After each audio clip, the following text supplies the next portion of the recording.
orang rakyat Indonesia ini. Pertanyaannya adalah apa yang dikerjakan oleh kementerian ini? Nah, sebagai contoh kecil saja lah, bahwa misalnya bagaimana harga telur yang sudah menjadi 31.000 per kilo hari ini. Harga daging di Aceh itu sudah mencapai 200.000, di Palembang itu sudah 160.000, di pasaran di Jakarta ini saja berkisar di antara 150.000 sampai 160.000 rupiah per kilogram. Sehingga ini membuat daya beli masyarakat untuk membeli daging misalnya itu akan menjadi menurun. Konsekuensinya adalah maka terjadi penurunan pula terhadap omset penjual daging. Ini kan rantai yang nggak bisa kita keniscayaan nggak bisa kita hindari.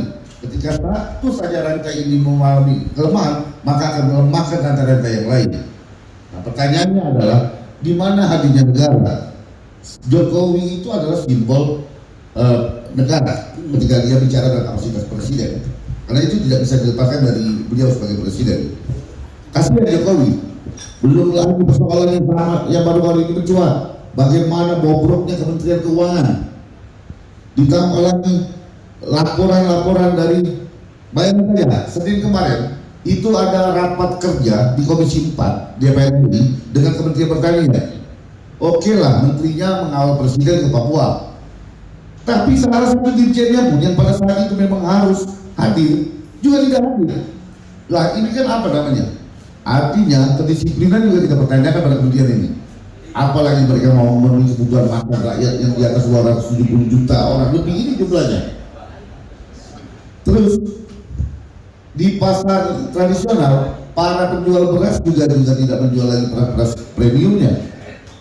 Karena masyarakat juga tidak mampu lagi, yang awalnya 10.000 sudah jadi 12.500. Bayangkan kalau kebutuhan sehari mereka harus membeli 1 kilo sampai 2 kilo. Ada 5.000, belum lagi lauk pauk segala macam. Bayang mana kangkung dan bayam itu bro, yang awalnya cuma 2.000, hari ini 7.000 per ikat. Bayangkan, ini kan efek dari, kita bukan menyalahkan petani kangkung atau petani bayam, tapi kan ini efek dari melejitnya harga-harga yang lain. Sehingga mau tidak mau, si petani bayam dan kangkung ini juga harus menaikkan harga demi menjaga kemampuan beli beliau mereka. Nah ini juga yang menjadi anomali di negeri ini.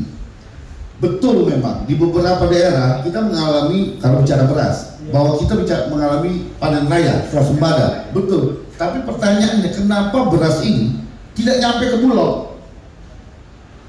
Artinya pemerintah belum hadir di situ. Beras ini ngumpulnya di tengkulak. Petani tidak bisa menghindari berinteraksi dengan tengkulak ketika tidak hadirnya pemerintah. Pupuk subsidi sudah lah. Pupuk subsidi juga langka di lapangan. Petani harus berjalan kemana-mana, bahkan hampir lintas sektor, lintas region. Kita ketahui bahwa distribusi pupuk ini berdasarkan wilayah distribusinya masing-masing. Nah kadang-kadang ini juga terjadi silang-silang lintas-lintas wilayah ini. Nah ini juga tidak benar.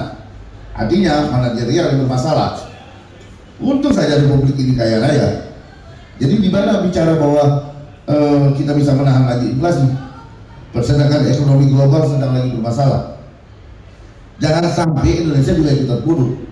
Nah tanggung jawab moral kita generasi muda yang notabene akan menyambut tongkat kekuasaan ini, ataupun kita rebut tongkat kekuasaan ini untuk memperbaiki diri ini.